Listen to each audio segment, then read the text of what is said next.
제목은 언제나 필요한 당당함 그 비결을 아시나요? 언제나 필요한 당당함 그 비결을 아시나요입니다. 우리는 무슨 일을 하든지 준비를 하죠. 예를 들어서 직장이든지 학교에서 프로젝트를 담당해서 그것을 발표하기 위해서는 준비를 합니다. 준비할 때 회의도 많이 하고 리허설도 해보죠. 만약에 학생이든지 직장이든지 면접을 본다고 한다면 면접관이 누구인지, 면접관이 무엇을 물어볼 것 같은지 그런 것들을 미리 빼봐서 표정을 어떻게 지을 건지 또 이제 답을 할 거를 다 외우죠. 제대로 외웠는지 이런 것들도 준비를 합니다.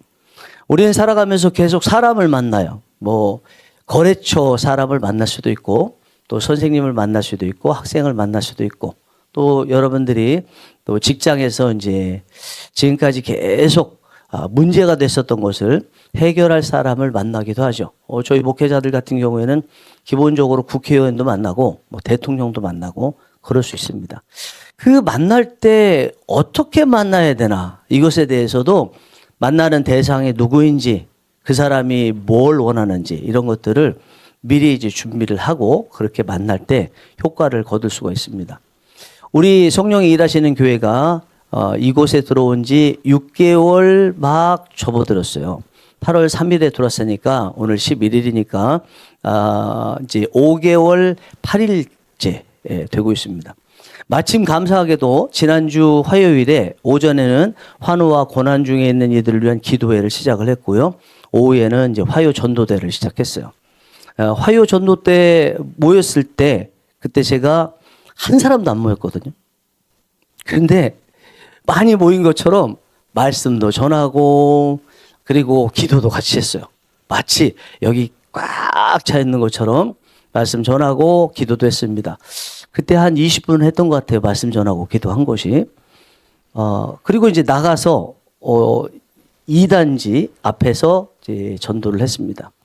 예수님 간단히 전하고 우리 교회 오세요. 유튜브도 좀 보세요. 이렇게 전하고 1시간 딱 마치고 이 상가 조금 더 돈 다음에 들어왔습니다. 그것을 위해서 저는 많은 것을 준비했습니다.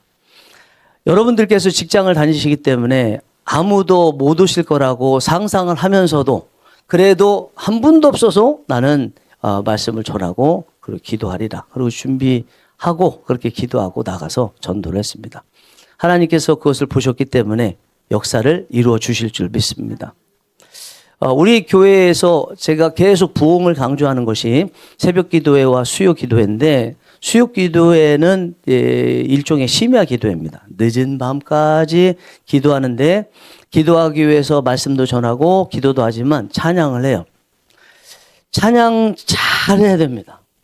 설교 준비 잘하고 기도 준비 잘 안 해도 잘해도 이 또 찬양 준비가 안 되면 갑자기 성령의 흐름이 딱 막히게 되거든요.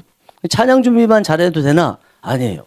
기도 준비도 잘해야 되고 또 말씀 준비도 다 잘 돼야 그때 말씀 붙잡고 은혜가 되고 기도가 나오고 찬양이 저절로 나오면서 하나님과 이렇게 만남이 느껴질 수 있습니다. 말씀 전하는 거 일주일에 10번 전한다고 말씀드렸죠. 네, 새벽 기도에 7번. 지금은 이제 월요일은 전도사님이 전하지만 어쨌든 10번의 예배가 있고 또 주일날 2번의 예배가 있고 수요일날 수요 기도회가 있습니다. 이 말씀 전하는 거요. 준비할 게 굉장히 많습니다. 원고 준비하는 것뿐만 아니라 이 자리에 서기까지도 그렇고 준비할 것이 굉장히 많기 때문에 준비하는데 애를 많이 써요. 이렇게 준비 나름대로 최선을 다해서 하지만 자주 느끼는 것이 야 오늘 설교 죽 썼다. 오늘 기도에 죽 썼다. 또 전도대 모임 죽 썼다. 여러분들 같은 경우는 면접 죽 썼다. 또 프로젝트에 대해서 발표회를 하는데 프레젠테이션 죽 썼다. 이럴 때가 많잖아요. 왜 죽 썼냐고 그러면 그렇게 많이 준비했는데 식은땀이 나네요. 막상 그 자리에 서니까 뭐 외웠던 거 하나도 기억나지도 않고요. 목소리는 계속 속으로 말려 들어가요. 여러분 그런 경험 있으시죠? 결국 죽 쓴 거예요. 준비는 잘했는데 마지막에 그렇게 하면 죽 쓴 거예요. 그게 뭐가 없냐면 당당함이 없는 거죠. 저는 그래서 우리 애들 둘을 키울 때 중요하게 생각하면서 키웠던 게 있어요. 기죽지 않게 키우자. 네. 목회자라서 돈으로는 가진 것은 없지만 적어도 애들 기죽지 않게 키우자. 애들 다른 사람들에게 피해 주지만 않는다면, 엄청난 피해 주지만 않는다면 웬만해서는 혼내지 말자. 그래서 초창기에는 잘 몰랐으니까 초대 제 아들 키울 때는 초창기에는 조금 혼냈지만요. 뒤에 가서는 남들에게 피해 주는 경우도 혼냈지만 그 외에는 최대한 기죽지 않기 위해서 그냥 하는 대로 내버려 뒀어요. 기죽으면, 당당하지 않으면 해야 될 것을 온전히 못 하더라고요. 준비를 아무리 잘해도 기죽는 것이 자기 안에서 습관이 되면 딱 쓰는 순간에 기죽으면은 지금까지 준비한 거 다 허사가 되더라고요. 사실 기 안 죽고 당당하게 되는 데 있어서 외모가 중요하죠. 그래서 요즘에 이제 외모를 바꾸기 위해서 성형들을 하는데 저한테 물어보는 사람들이 많습니다. 목사님, 성형해도 됩니까? 하시라고. 기죽지 않을 방법이라면 하시라고. 그래서 기죽지 않기 위해서 겉모습이 외모가 좋으면 기죽지 않을 수 있다고 생각하면 하라고 그래서 하는 사람들 사실 많이 있고요. 저는 그거 나쁘게 생각하진 않습니다. 그런데 이렇게 외모를 잘 꾸몄습니다. 그런데도 마음이 무너질 때가 있어요. 만약에 경기라고 그러면 오늘 질 것 같아. 도저히 안 될 것 같아. 근거 없어. 아무 근거도 없는데 준비 다 되고 했는데도 이상하게 마음이 무너지면서 안 될 것 같은 그런 마음이 들잖아요. 그래서 마음이 이렇게 무너지지 않고 당당하도록 하기 위해서 마인드 컨트롤을 한다든지 아니면 명상을 한다든지 심상 훈련이라고 그러죠? 이런 것들을 이게 시키잖아요. 여러분 살아보면 실제로 몸이 아프면 낫기 위해서 어떻게 해요? 병원에 가죠. 근데 마음이 아프면 어떻게 해요? 병원에 안 가고 죽고 싶어져요. 마음이 가라앉으면 점점점 아무것도 하기 싫고 이대로 그냥 죽고 싶다 이런 생각이 들잖아요. 그래서 육체가 아픈 것보다 마음이 아픈 게 더 문제인 거예요. 여러분도 그런 경험 하셨을 겁니다.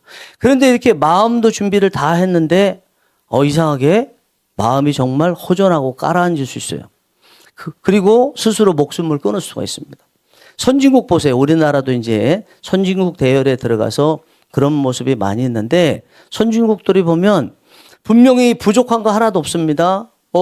마음도 충분히 마인드 컨트롤 할 수 있는 이런 훈련도 됐기 때문에 마음도 꽉 찬 것 같은데 자살하는 사람이 굉장히 많아요.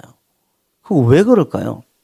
제가 아는 어떤 분이 있습니다. 이분은요, 남편하고 시어머니하고 같이 삽니다. 남편이 굉장히 잘해줘요.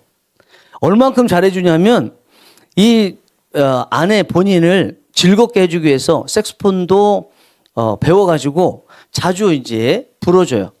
사는 곳이 도시 인근에 있는 이 변두리이기 때문에 뭐 그런 색소폰 불어도 지장이 없기 때문에 아내를 위해서 이 색소폰 불어줘요. 여기 아내를 위해서 그렇게 하시는 남편들 있어요?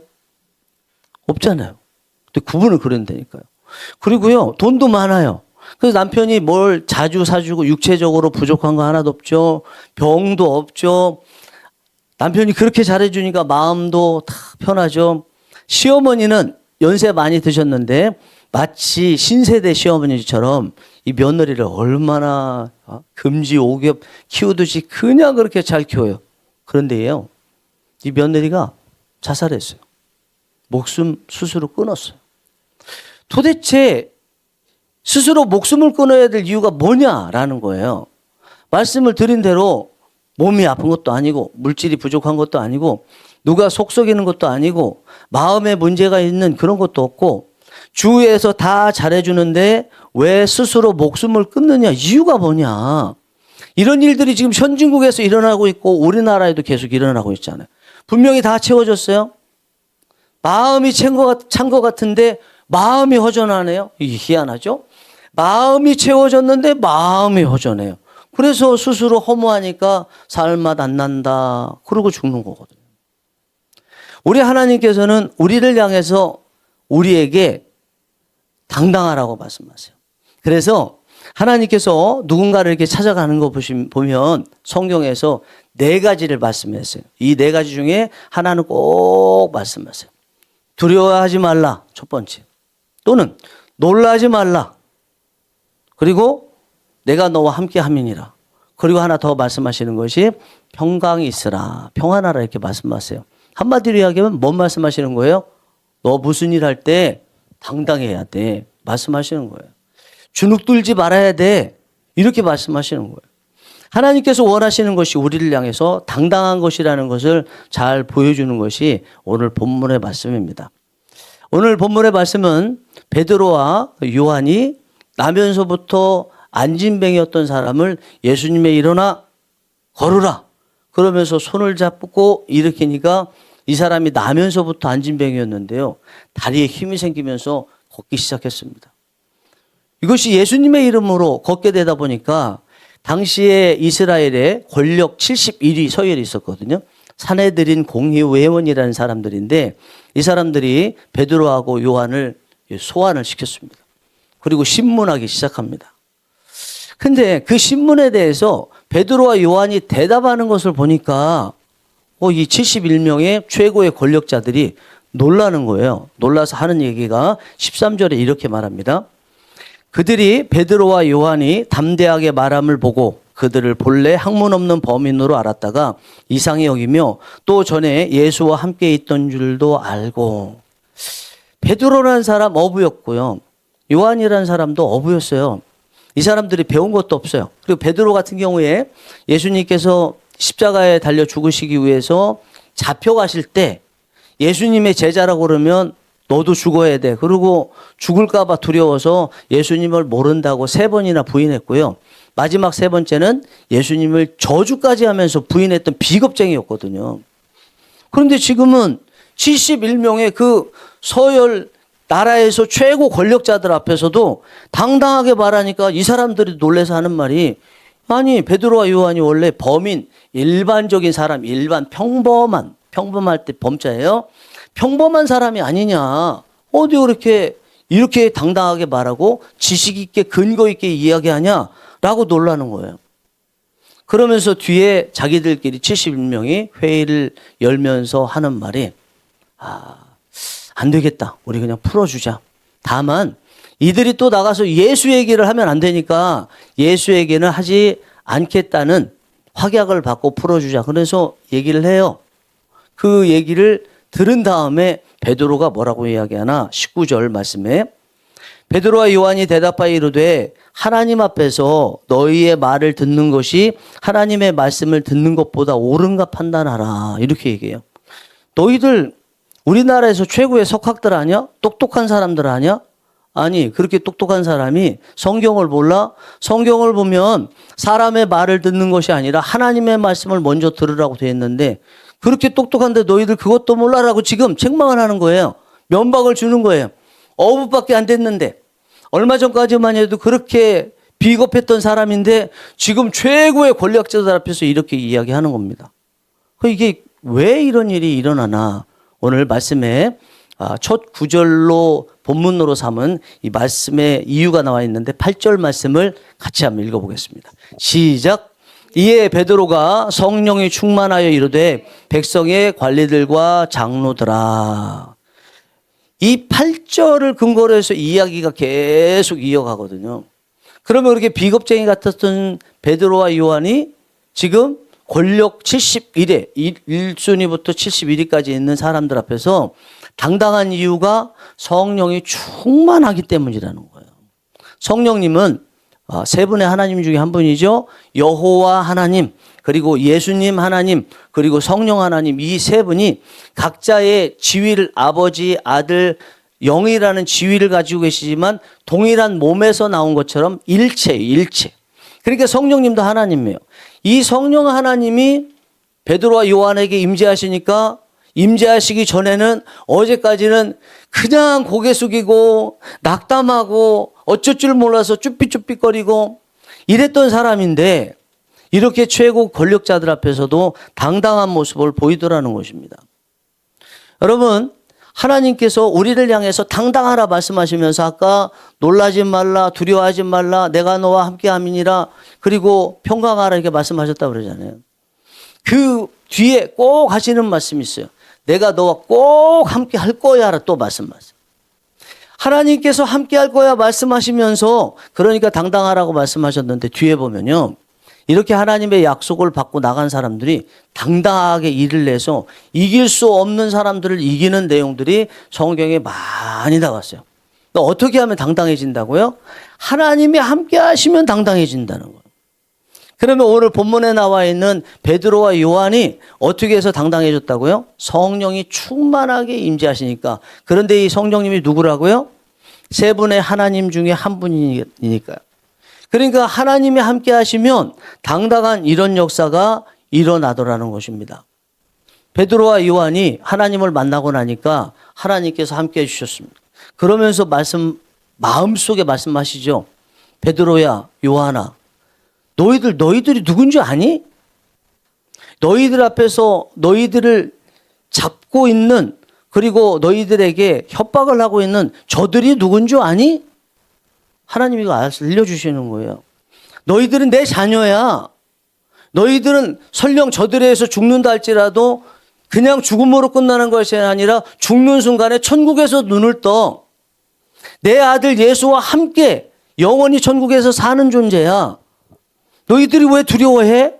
너희들의 정체성에 대해서 너희들이 모르고 있어서 두려워하는 거지. 너희들의 정체성이 무엇인지 안다면 너희들은 두려워하지 않을 거야. 하나님이 찾아오실 때 회복되는 것이 여러분 제대로 된 지식이 회복되는 거예요. 내가 누군지 상대방이 누군지 이것이 회복되니까 당당하게 되는 역사가 일어나는 것입니다. 히브리서 11장 38절에서는요. 우리가 성도가 누군지 이렇게 얘기하는데 세상이 감당할 수 없는 자라고 얘기해요. 히브리서 11장에는 예수님 믿음으로써 순교당한 사람들의 목록이 쭉 나와요. 아주 끔찍하게 죽었어요. 그런데 그렇게 죽었던 사람들에 대해서 성경은 말씀하시기를 세상이 감당할 수 없는 사람이로다. 세상이 감당할 수 없는 사람들이 뭐 앞에서 주눅 들고 뭐 앞에서 두려워하겠습니까? 그런 얘기죠. 당당할 수밖에 없는 것을 말씀하시는 것입니다. 우리 목사들은요. 누구보다도 당당해야 되는 사람들이에요. 여러분 당당하면 이게 조금 준비가 덜 돼도요. 느끼는 게 저 사람이 확신을 가지고 얘기하는 거 보니까 저 사람 저 말 사실인 것 같은데 만약에 성경과 관련된 것을 이야기하면 그렇게 당당하게 이야기하면 은혜가 된다. 이런 생각이 들잖아요. 근데 준비를 철저히 했는데 그렇고요. 이게 이렇게 얘기하면 여러분 어떻게 생각하세요? 제가 준비해서 가지고 있는 거와 상관없이 신뢰가 안 가잖아요. 신빙성이 없어 보이잖아요. 그때부터 말에 신뢰가 안 가니까 귀를 닫고 해서 눈을 닫고 그렇게 할 수밖에 없는 거죠. 그런데 준비는 많이 된 것 같지 않은데 당당하게 확신에 차서 이야기하면 정말 사실인가 보다. 나도 저렇게 살아야 되겠다 하는 마음을 갖게 되잖아요. 목사들이 하는 게 뭐예요? 여러분들에게 제가 본문으로 삼은 말씀, 이 말씀이 중요한데 말씀 사실입니다라고 전해야 되는 거잖아요. 전하기 위해서 당당해야 되는 거죠. 이제 기도회도 이제 하고 또 전도대도 모임 갖고 다양한 사람들을 만날 겁니다. 아까 말씀드린 대로 국회의원 만나는 것도 만나고 대통령도 만날 수 있습니다. 그런 수없이 만남 가운데서 당당해야 되잖아요. 내가 할 얘기가 무엇인지를 정확하게 생각하고 그것을 전할 수 있어야 되잖아요. 그렇게 당당하기 위해서 필요한 게 성령 충만한 거예요. 근데 성령 충만은 어떻게 되나? 오늘 본문에 나와 있는 베드로의 성령 충만은 마가의 다락방에서 열흘 동안 오로지 기도에 힘썼더니 성령님께서 임재하심으로 일어났거든요. 성령 충만이라는 거 결국 당당하다는 거는 기도할 때 성령 충만의 역사가 일어나는 거예요. 그러면 우리 목회자들이 당당하기 위해서 성령 충만하고 성령 충만하기 위해서 기도를 하겠죠. 열심히 나름대로 기도하겠죠. 그렇게 해서 기도합니다. 기도하면 성령 충만하고 성령 충만하면 당당하고 그런데요. 목회를 좀 하다 보니까 이게 꼬여요. 그래서 당당하기 위해서 성령 충만하고 성령 충만하기 위해서 기도하고 이러거든요. 그럼 나중에 이제 가면 어디에 가면 기도해야 됩니다. 성령 충만해야 됩니다로 가요. 그러면 기도하고 성령 충만해야 된다는 걸 알고 말씀 준비할 때도 또 기도할 때도 뭐 여러 가지 준비할 때도 성령 충만하기 위해서 기도해야 된다 그러는데 막상요 이렇게 꼬여가지고 도대체 말씀 준비하고 설교 당당하게 제대로 전하기 위해서 성령 충만하기 위해서 기도한다는 거 어떻게 기도한다는 거지? 이 의문이 생겨요. 실제로. 제가 이런 의문을 갖고 있다가 어느 날 다른 교단입니다. 좀 작은 교단의 총회장을 하신 분을 개인적으로 만났어요. 그래서 대화하면서 아무래도 이제 어른이니까 제가 평상시에 갖고 있었던 이 질문, 한번 제가 질문을 가지면 반드시 해결을 봐야 되거든요. 그 질문을 그분께 했어요. 목사님, 우리가 설교 은혜를 끼치기 위해서 성령 충만하고 당당해야 되는데 그러기 위해서 이제 기도해야 된다고 하는데 기도를 어떻게 해야 이게 제대로 기도해서 당당하고 성령 충만할 수 있습니까? 그리고 잘 전할 수 있습니까? 이렇게 여쭤봤거든요. 근데 대답을 엉뚱한 것으로 하시더라고요. 뭐 비슷하게. 놀랬어요. 그리고 그 이후에 많은 목사님들을 만났습니다. 뭐 나름대로 큰 교회라고 하는 목사님들을 만나서 질문했습니다. 만약에 제가 그 이전 교회 담임 목사인 상태에서 질문하면 아니 그 교회 담임 목사씩이나 되면서 그것도 몰라요? 그렇게 할 만한 질문이었어요. 이 정도는 거의 기본에 해당되는 거기 때문에. 그런데도 했어요. 제가 뭐 그 자존심 세우려고 목회하는 것이 아니고 성도님들에게 말씀을 잘 전하라고 목회하는 거기 때문에 다른 사람들이 뭐라고 하든 뭐가 중요합니까? 질문했어요. 그런데 대답하시는 분 한 분도 없었어요. 놀랍게도.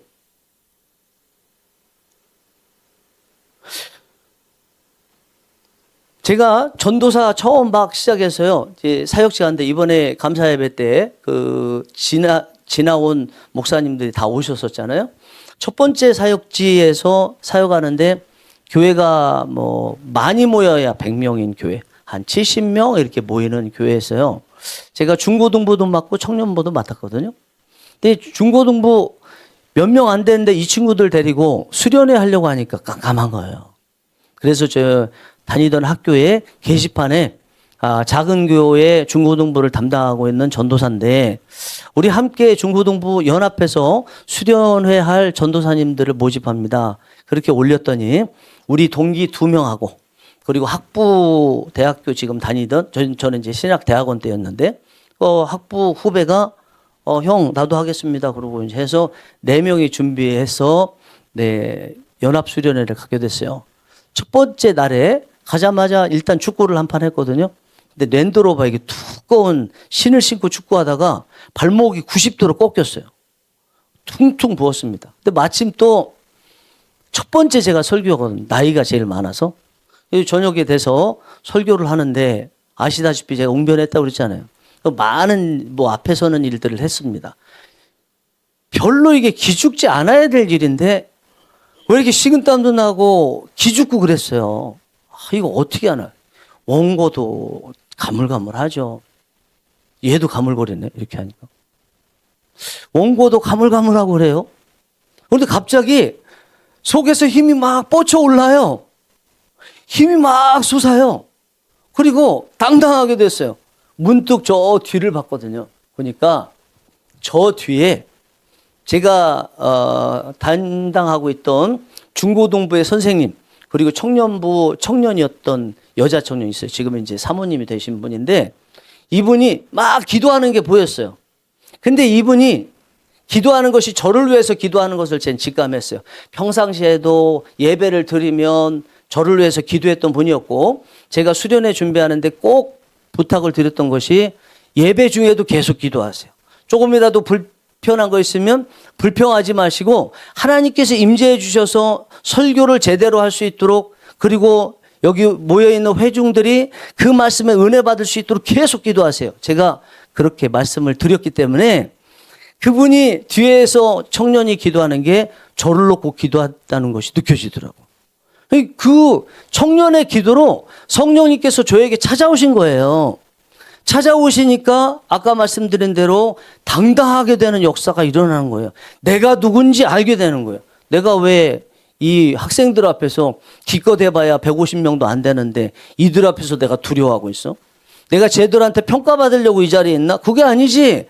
저놈들 예수님 믿도록 하기 위해서 유일한 구원받을 수 있는 예수 복음을 전하기 위해서 이 자리에 있지. 이게 되니까 쭉 힘이 오르는 거예요. 일단 당당하고요.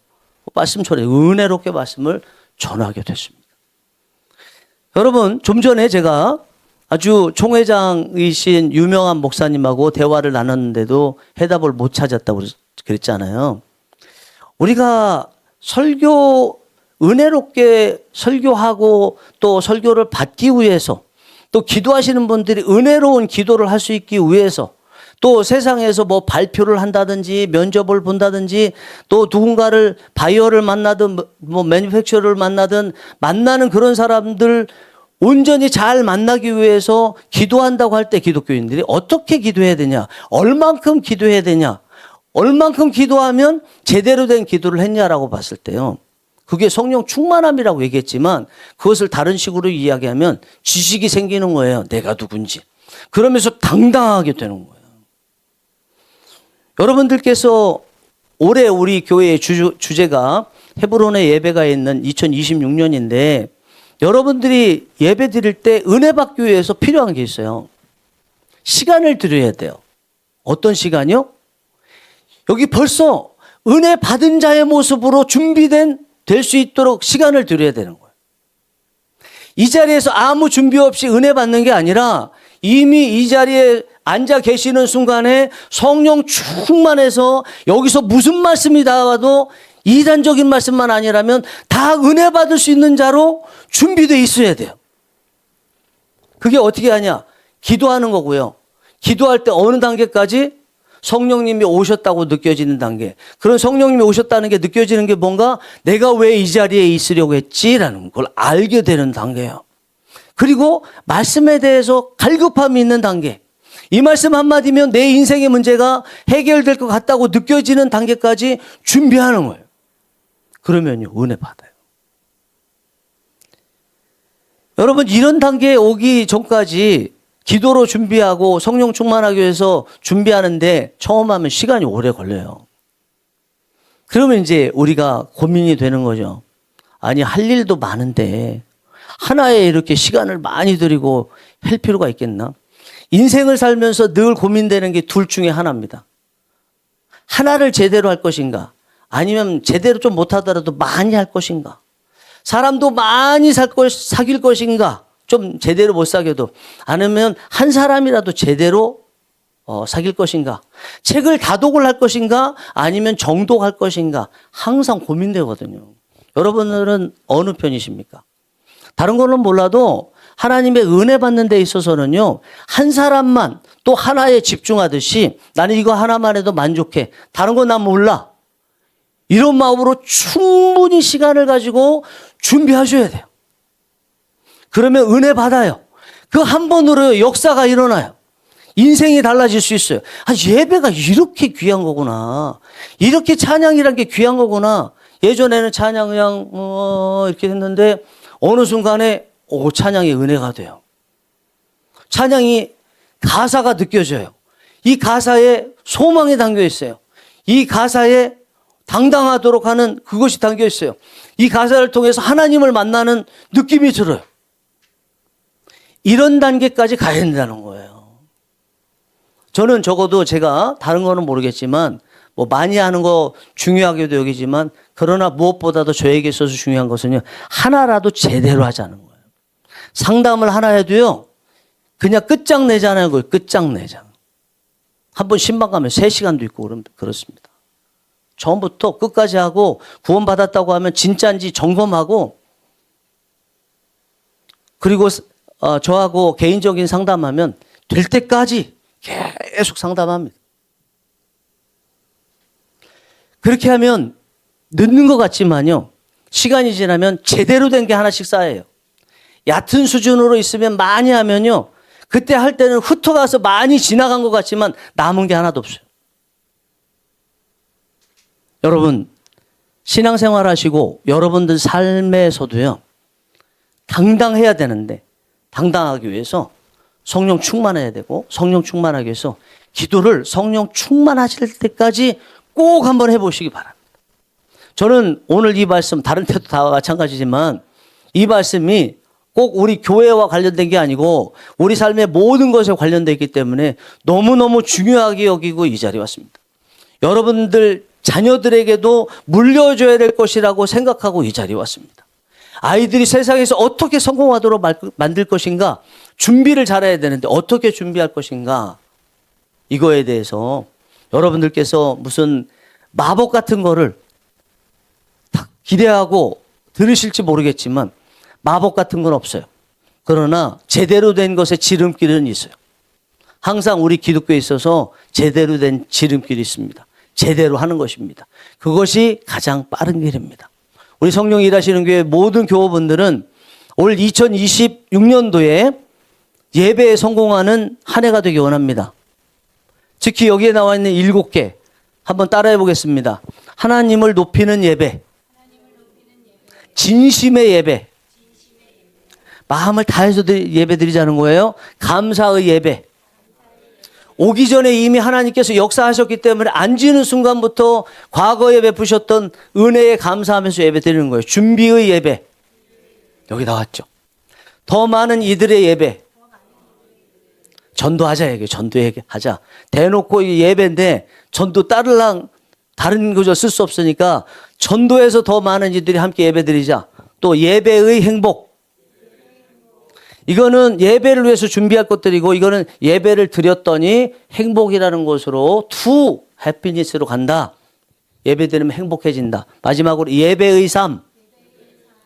예배를 이곳에만 드리는 것이 아니라 일상의 모든 삶이 예배 드리는 삶이 되도록 하자라고 해서 7가지를 중점적으로 만들었고, 이제 이것을 이루기 위해서 계속 말씀을 전하면서 할 것입니다. 저나 여러분들이 언제나 만날 때 당당하고 기쁘고 행복하고 환경을 이기면서 나아가는 하나님 자녀로서의 놀라운 은혜, 오늘 본문에 나와 있는 베드로와 요한이 여러분이 되신 은혜가 있기를 간절히 바랍니다. 아멘.